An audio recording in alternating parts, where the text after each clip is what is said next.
I think the most urgent priority now is how do we fight weapons of information warfare as societies that believe in freedom of expression? Winning does not mean that whatever your side is on dominates the discussion. Winning should be something different. I think winning should mean that we still have a healthy space in which public discourse can happen. Hi, I'm Taylor Owen, and this is Big Tech.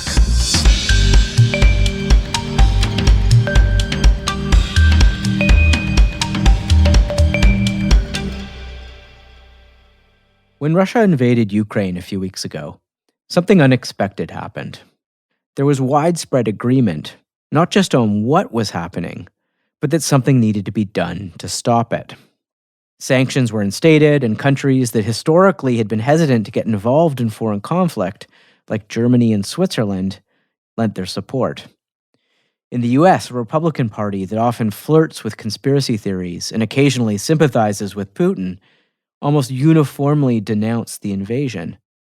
And the big tech platforms, who have long resisted calls to tweak their algorithms to mitigate disinformation and polarization, did exactly that. Of course, none of this stopped the Russian propaganda machine, but on the whole, it seemed like our information ecosystem may not have been as broken as we'd previously thought. The truth might have been winning. But as is often the case with these kinds of tidy narratives, the story on the ground is much more complicated. The world looks different outside of English language social media, where Russian propaganda may in fact be winning. And the information landscape looks drastically different within Russia, where many citizens aren't even aware the war is going on, or that sanctions have crippled their economy. And technology companies, while perhaps well-intentioned, may have actually made the problem worse by leaving Russia altogether. The other thing I've noticed from talking to colleagues around the world over the past couple of weeks is that the conversation in Europe feels very different than the one we're having here. So I want to speak to two people who are watching this issue closely to get a clearer picture of how the digital aspects of this conflict are playing out. We'll hear from Frederike Kaltheuner at Human Rights Watch.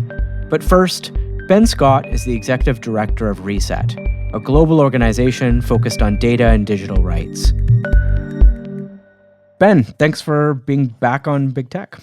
Pleasure to be here, Taylor. I want to talk a little bit about the information control inside Russia, but first, how would you characterize the disinformation campaign outside of Russia? I think the first thing to point out is that a lot of it is not new. Russian state media have been successfully using major social media platforms, YouTube, Facebook, Instagram, Telegram, TikTok, for a number of years. They have developed huge audiences all over the world, and in particular amongst Russian language-speaking populations in Eastern Europe. Those channels have been pushing Russian state views on a variety of topics, including the conspiratorial and outright false ones. The companies have chosen for years not to do anything about that. They have chosen not to invest in any kind of product safety standards or ways in which to mitigate the effects of this kind of state-sponsored disinformation. So that was the status quo on the day the invasion started. What we then saw was a quick action by the European Union in particular, and in alliance with the United States and other governments, Canada among them, to impose sanctions on the Russians. And among those sanctions was the blocking of Russian state media. And so you had RT and Sputnik geo-blocked, their broadcast licenses revoked, and those sites and their associated social media channels are no longer available inside the European Union. What happens next is the immediate proliferation of Kremlin-aligned content onto hundreds, if not thousands, of channels all over social media. Some of that is clearly orchestrated and directed by government-backed entities. Some of it is organic. It's people deciding they're going to redistribute similar content.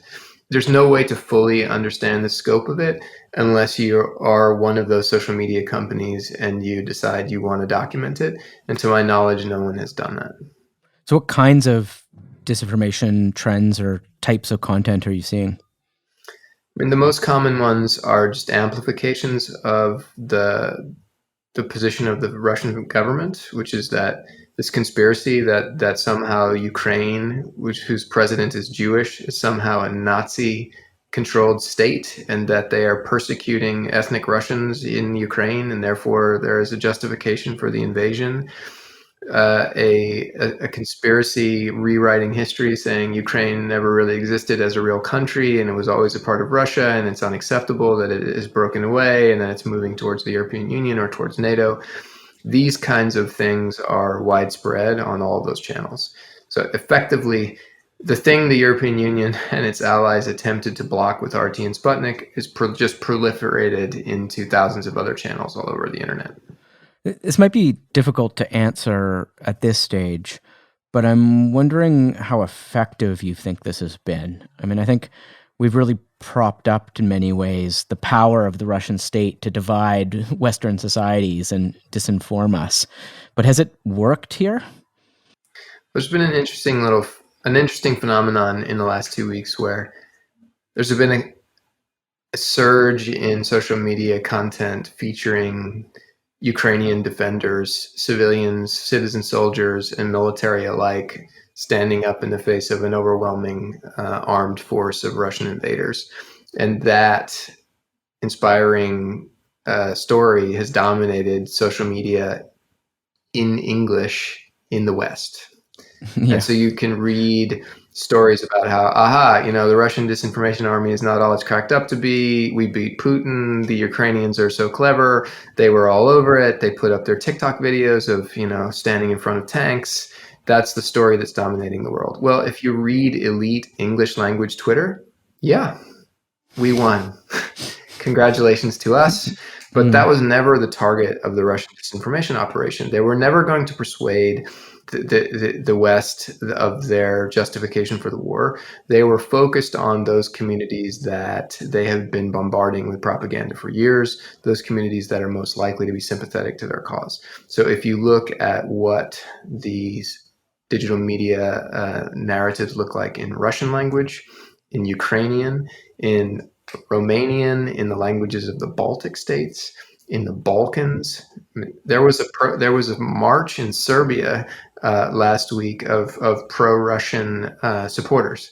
So the narratives in those countries are very different. And I think we need to assess very carefully whether or not we've really won the information war. I think not. I think that in those communities where it matters most, we have a lot more work to do, and we have a lot to understand about even how this disinformation is operating. I wonder if even in our own conversations and kind of the Western democratic conversations, whether some of that perceived victory in the information war was premature. I mean, you now see the right, for example, or elements of the right in the US, elements of the far right in Germany, now starting to coalesce around a kind of a more divisive message, right? And frankly, it's driven by a Russian narrative. I mean, that took them a bit of time, though, to get there. But they're there now, right? I think that's absolutely right. I think the Tucker Carlsonization of the American right, and with it parts of the Canadian right, to this idea that what did the Russians ever do to us? We have no quarrel with them. This is none of our affair. And anyway, it's nice to see a strong leader in action. That kind of rhetoric is pervasive now amongst certain right-wing social media groups.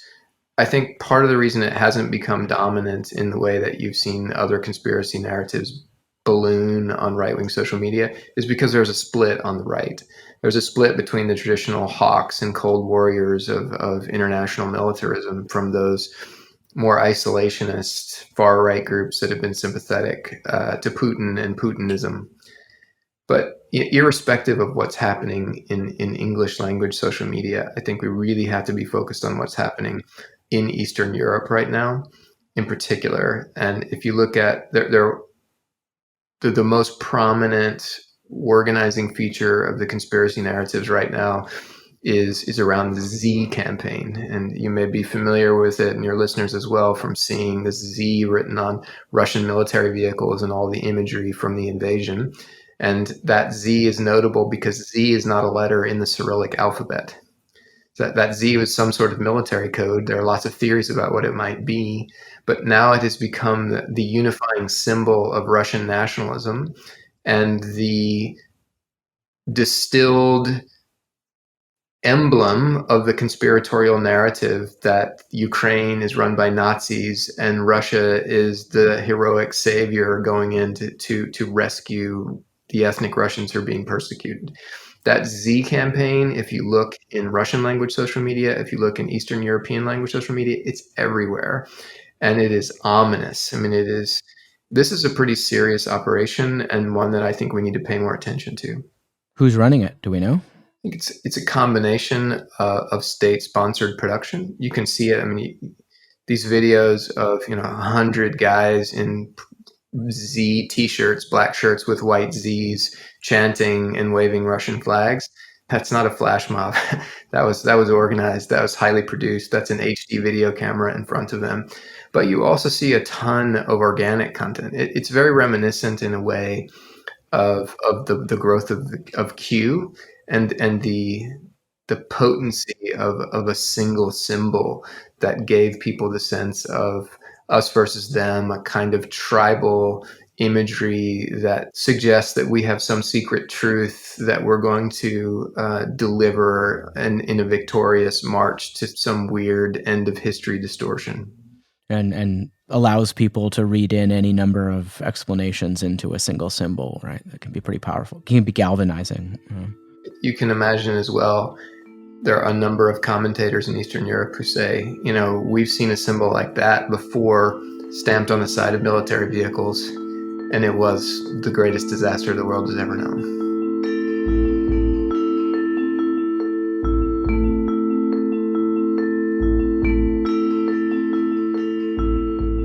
The other piece of this information ecosystem challenge we're facing right now is the way information is being controlled inside Russia, which in some ways seems to have a pretty radically different characteristic than the way information is flowing outside of it. I wonder if you can speak a bit to how you might characterize what the average Russian citizen is seeing or has access to about the war at the moment. I can only speak to what is known, and I am not a Russia expert, but what I have seen over the years is lots of governments attempting to shut down access to external digital media channels, and that's what the Russians have done. They have passed a law saying if you even call it a war, it's a 15-year prison sentence, which has made every Western news organization immediately pull up all of its people and leave. All the major news organizations are gone. You have seen the Russians move quickly to ban major social media platforms. Facebook is banned. Instagram is now banned. Twitter is banned. YouTube is interestingly still up. So is TikTok.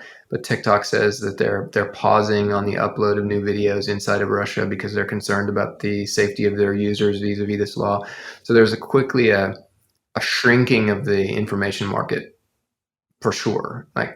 And an increasing reliance of Russians on state media channels, both television and radio. All the independent news organizations that were left in Russia have been shut down. That leaves open the question, okay, is it really a digital iron curtain, or are people actually able to access this kind of information? So you do see a lot of discussions about VPN access, virtual private networks, people using technology to essentially beam their computer into another country and access open media channels via those systems and then get the content back into Russia. So I think for those who know how to use those technologies, it's not hard to get access to information, but you have to want to do it. And if you're talking about mass public opinion, which is already highly conditioned, it's not surprising that you're seeing an alignment of the Russian public around the Putin government. And that's what the polling data suggests that has emerged out of the country, that he's got a lot of support and that viewpoints are hardening as the battle lines are drawn. Yeah, and it's not just the platforms too on the tech side. I've heard that even things like Visa and MasterCard pulling out will make it even harder for people who are using VPNs to pay for them or hosting their own servers to keep those up or access cloud computing to get at that. I mean, we're really cutting off this country infrastructurally. There is a a kind of catch-22 of how do you impose sanctions in a way that is meaningful and painful enough to cause a response? How do you impose controls on the spread of disinformation, conspiracy, and war propaganda that are being used as information weapons, while at the same time keeping open opportunities for people to get access to accurate information who are willing to seek it out or who are willing to listen if it finds them? That is a very significant problem, and one that I think is not going to go away. There's going to continue to be a lot of tension there. I'm not sure that I buy the idea that we can't come down too hard in terms of communications technologies because then they'll ban the social media systems. Well, they're banning them anyway, and we can't.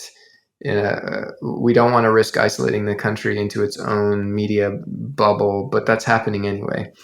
And so, if we sort of project out a couple of weeks to where it's likely to be, then I think we have to ask the question, like, all right, how do we get people the information that they need if they're willing to seek it out?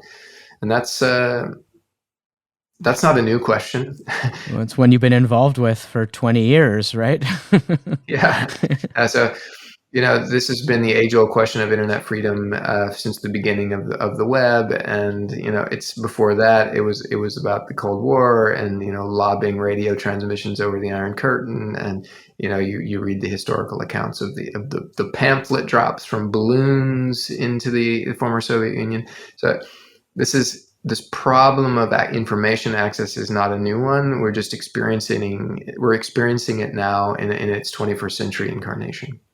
We said the same thing about other countries before, whether it was Syria or even mainland China, trying to encircle essentially their population and cut it off from the internet. Do you think Russia can actually do that? In short, no, they can't.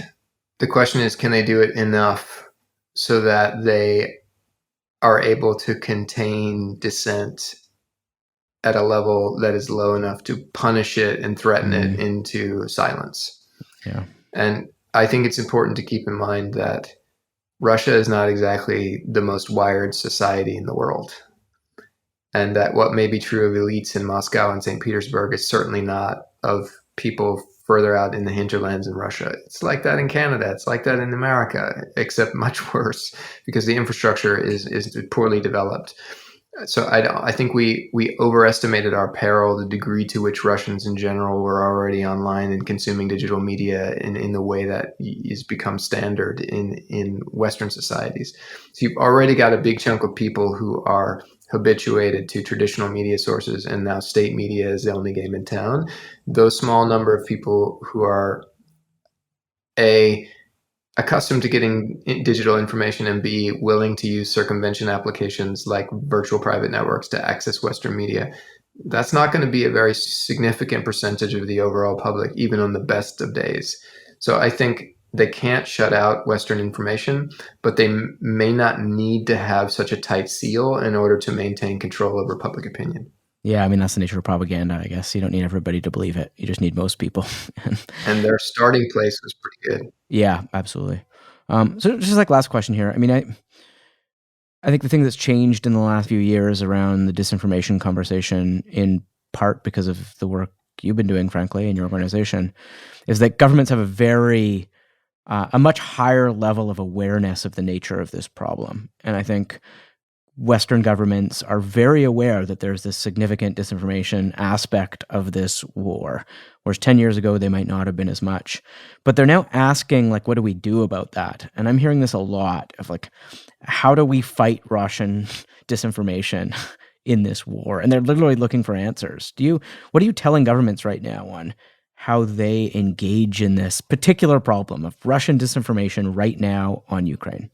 I think there are two complementary answers to that question. One is the short-term reduction of the quantity and influence of Russian conspiracy and propaganda coming over digital channels into Eastern Europe and into other vulnerable communities. The second piece of it is, how do you get information into Russia to people who are willing and able to receive it? And those are two problems that are going to continue to be of urgent need over the medium term. I think the most urgent priority now is how do we fight weapons of information warfare as societies that believe in freedom of expression? Mm. And, but we're not talking about this in a vacuum. We're talking about this in a context of social media companies with global control over information distribution who have made clear policies about what kinds of content are permitted on their platforms and what are not. There are rules. You cannot incite violence on Facebook. You cannot talk about the extermination of a people on a YouTube video. And yet, these things are happening every day, all day long on these platforms. Why is that? Well, it's partly because the companies were not prepared for this and they don't have the tools to impose the product safety standards that they might be able to do in the West. But that's no excuse. They got to get to it. And that's where government pressure, I think, can really come into play. But what that's going to leave you with are those channels that refuse to moderate or don't care and are outside the control of Western governments. So what happens with Telegram? What happens with TikTok? Those are going to be interesting questions going forward. Like, what do the Chinese say about TikTok carrying videos encouraging the genocide of the Ukrainian people? Where will that come down in terms of TikTok's desire to be a credible commercial product in the United States, in Western Europe, versus positioning geopolitically where the Chinese state may or may not be? Those are the questions that we need to be tracking, that governments need to be tracking. We need to keep ourselves very well informed. The last thing that I would mention that I think is an issue for everyone globally is the ways in which Russian state media, when they're geo-blocked in the European Union, immediately amplified their efforts in other parts of the world. We saw a spike in the traffic and engagement figures for both RT and Sputnik in other parts of the world, in Latin America, in sub-Saharan Africa, in Asia. You see the Russian embassies in all of these other countries becoming very active in communicating the message of the Russian government, their version of the war. So these are important things to keep track of. And while those channels are hardly dominant or directive of local media markets, they are not without influence. All right, Ben. Thanks again, as always. Well, I hope next time under better circumstances, but I'm glad this program's on the air.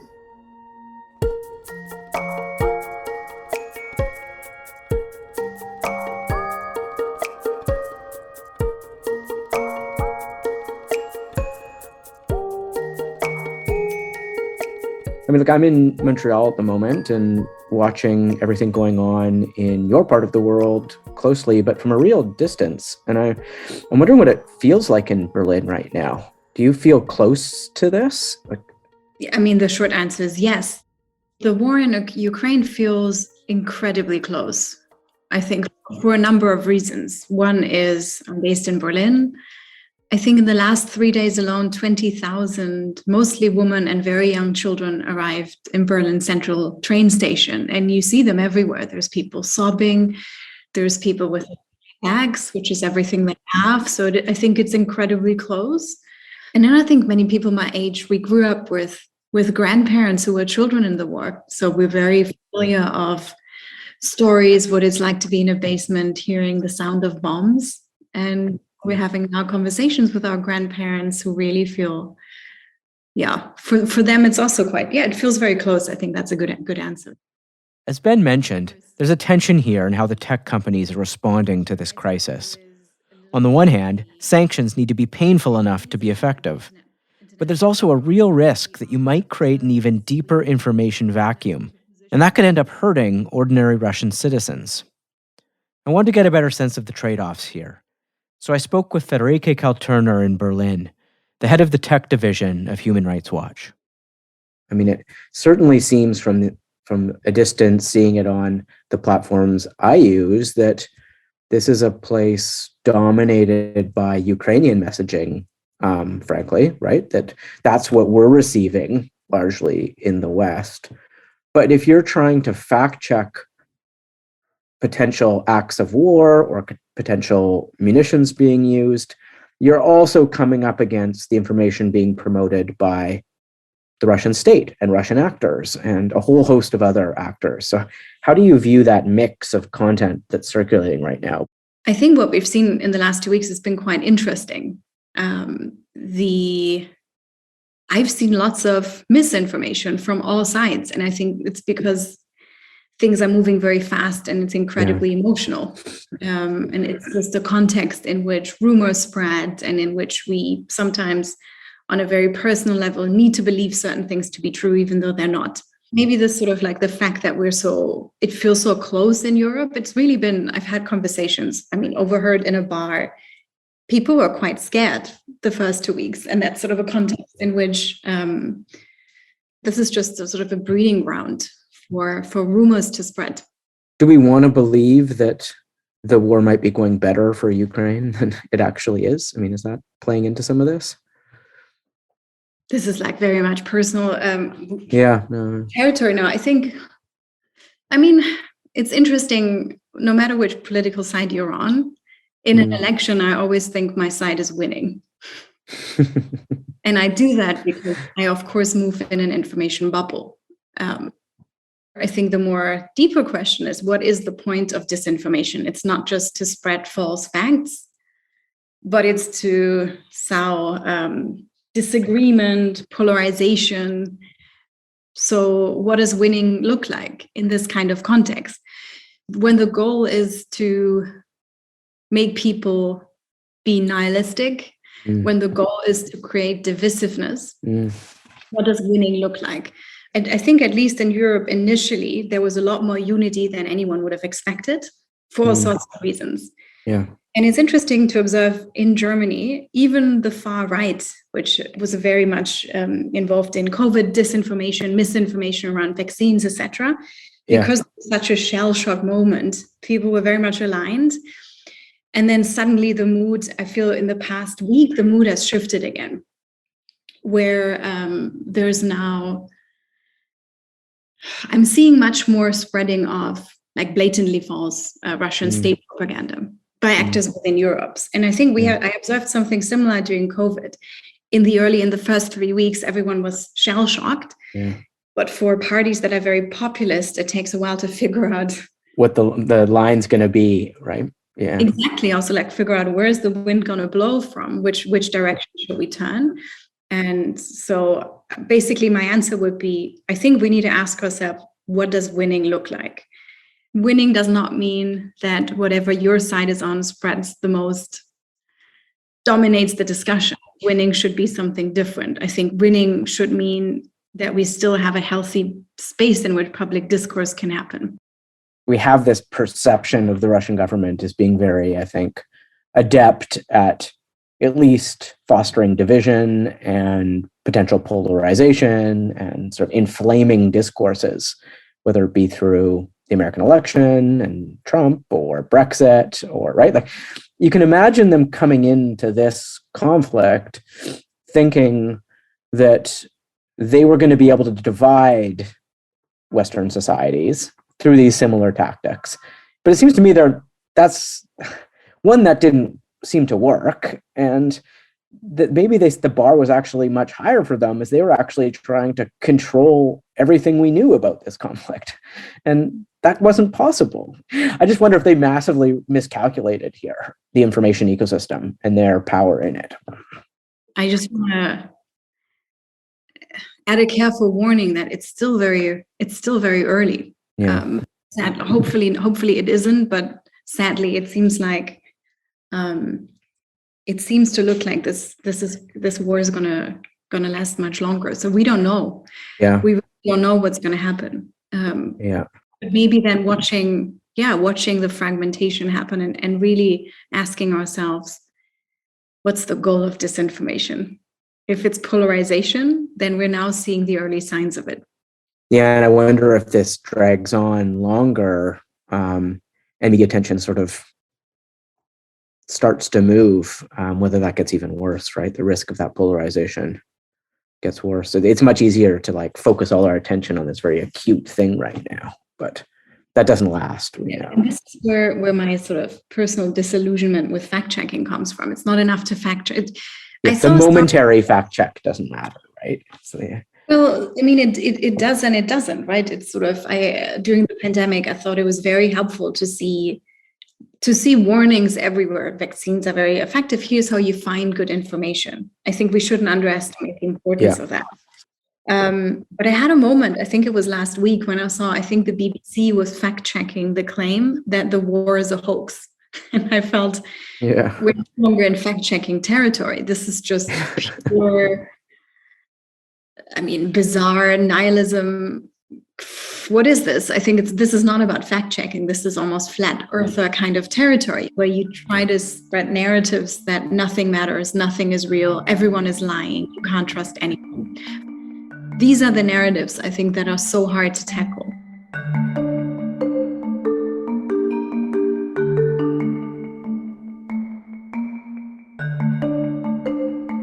So I want to dig into the platform piece here. What does it mean for Russian citizens to not have access to these platforms from a human rights perspective? It's terrible, and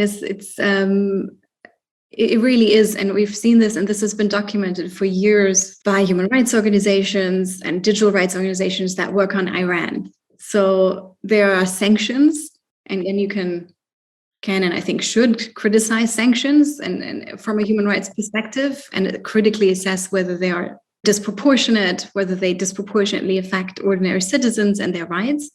But separate from this, there's the issue that there's a tendency sometimes of companies to over-comply with sanctions.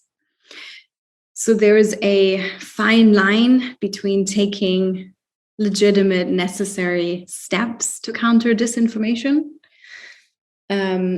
And then there is also limitations of freedom of expression that are quite problematic. So we've seen lots of demands to shut down the Russian internet, to boycott the ability of Russian citizens to get information. And that's, of course, hugely problematic from a human rights perspective. There's still a lot of confusion as to what is an appropriate response. So, and it's not just platforms, right? It's like ISP providers, it's Visa and MasterCard. So if this drags on, we could see a real shutdown of access to digital technologies, right, in Russia? Exactly. And I think this isn't the most pressing issue now, but what we're seeing currently is that tech companies are infrastructure. They have become critical infrastructure in so many different ways. In this particular instance, it makes sanctions very effective. It also potentially makes them problematic. But at the same time, I think the broader long-term question is it's a really important reminder how we're all dependent on these infrastructures. These companies can also just make decisions to turn off an entire market at any point in time. They wouldn't under normal circumstances for profit reasons, but I think it's a very important reminder how vulnerable we all are. Absolutely. And you hear this with sort of companies deciding to operate in China or not. I mean, obviously, this is a much more acute situation in Russia, but that is a similar dilemma, right? To what degree does some access to these technologies provide a meaningful access to information that maybe overrides the way they're being limited or potentially targeted even using those same technologies? And I'm wondering how you view the Russian case right now from that human rights perspective. Basically, so companies have a responsibility to respect human rights and to remedy abuses. And they are required to avoid infringing on human rights and to take steps to address adverse human rights impacts. Sounds very technical, but it's always, I think, important to go back. What are the actual responsibilities that companies have? What we found difficult in assessing is that, for example, the way that companies are tackling disinformation hasn't always been, it's very difficult to follow in real time the effectiveness of the decisions taken. And in response to this, it's very difficult for us to fully assess whether they are meeting their human rights responsibilities. Even sort of on issues such as taking down accounts, geo-blocking state-affiliated media, removing or demoting content, all of this has implications for freedom of expression. And all of this is done in ways that are incredibly opaque. And the reason why it's so important to measure this is we want to avoid that things are arbitrary, biased, or selective. And this is why all of the decisions that are taken should really be based on clear rules. Do you worry that, I mean, Russia's in the past expressed sort of desires of having a much more isolated internet, in some of the ways that the Chinese internet functions. Do you worry this is speeding up that splintering of the internet? It's fascinating to see some of the decisions that companies have taken seem to be very much in line with what the Russian government seemed to be intending to do. Why do you think platforms are going along with that then, if it does seem aligned with? I don't know. Yeah. There are sanctions. I haven't analyzed this systematically. Yeah. Whether this is sort of complying with sanctions or over compliant. Human Rights Watch, we signed onto a letter addressed to the Biden administration to really urge there to be exceptions within the sanctions, similar to the exceptions that exist in the case of Iran for precisely these reasons. Also concerns, it's really difficult. Concerns safety of staff, it's really good. It is incredibly complex. But basically, I think to bring it down to the most basic level, it's really important that people everywhere keep connected to the internet and are able to access independent and free information. So Human Rights Watch works in conflicts around the world, and we've obviously seen platforms and the way they react to and moderate or not content in previous conflicts over the past decade, playing a pretty instrumental role. And it seems they're taking a much more active view on this one. We could imagine all sorts of reasons why. But I'm wondering how you look at this particular conflict and how these companies have reacted compared to the others we've seen and your organization has been involved in Ethiopia, in Syria, in Myanmar. There's been a very different reaction from platforms in those contexts. My first impression was this is a lot of action, and we have not seen the same kind of responsiveness in other conflicts. When we looked at the actions taken more closely, maybe the speed at which they were announced is unprecedented, but the content itself really isn't. And we sort of mapped and saw sort of like some examples of actions taken. So I think a very simple example is after the US military left Afghanistan, companies set up sort of tools for people to secure their accounts in a rapidly changing security context. We've also seen task force similar to the ones in Ukraine, but it's true that what we haven't seen is the sort of like the speediness of the decisions in which they were announced. And it's really important to mention there are lots of conflicts and wars and very fragile situations around the world currently to which companies aren't adequately responding. It's positive that these decisions are taken. At the same time, we want them to be consistent and not just ad hoc. So yes, it's good that action is being taken, but there are many questions about whether enough decisions have been taken previously. Since at least 2014, the Ukrainian government has urged platforms to do more. A key demand has been to have local offices. For companies, that can be a bit of a tricky issue because it sometimes means that it puts your staff in danger. It also makes you susceptible to government overreach. But that being said, of course, content moderation and tackling disinformation is so complex and requires so much nuance that you need more than people who speak the language. You need people who are very attuned to the local context. So this is a demand that's been raised since 2014 and has never really been responded to. This war didn't come out of nowhere. There was a long build-up and there was a context. It's difficult to do this now in this sort of rapid response mode, but it would be really, really important to really thoroughly investigate that. It's so incredibly complex. And I would say it's just a lot of responsibility for a private company to be running the infrastructure on which public discourse runs. That's a lot of responsibility and maybe too much responsibility for a private company. But perhaps that's one of the responsibilities that comes with operating at scale globally. No, absolutely. I would say it's a cost of doing business, and it's a cost that yes, there are signs that it's changing, but it's a cost of doing business that for a long time just wasn't factored in.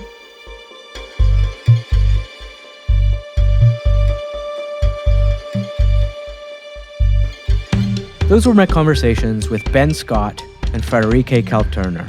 As always, you can reach me at taylor@bigtechpodcast.com.